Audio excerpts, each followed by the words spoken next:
Plano ba nindong mag-out of town? Good news nin hulitan nagbaba ang airfare prices ngunya na Hulyo susug sa Civil Aeronautics Board o CAB.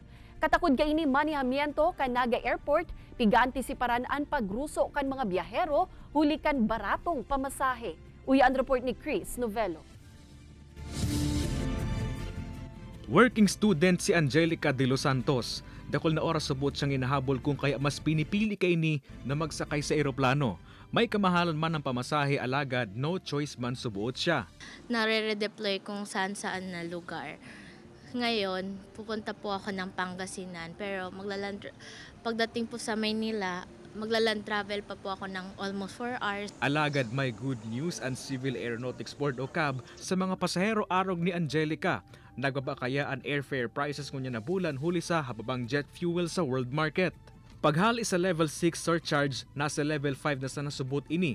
Huli ka ini posibleng abuto na sana sa 151 pesos hasta 542 pesos, gikan sa dating 185 pesos hasta 665 pesos ang airfare kang nakaaging bulan.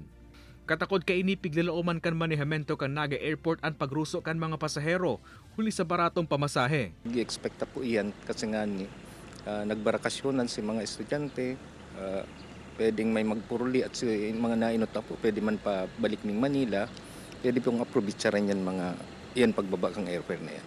Katakod ka ini pinahigot man kan mga otoridad ang seguridad sa nasambitan ng aeropuerto.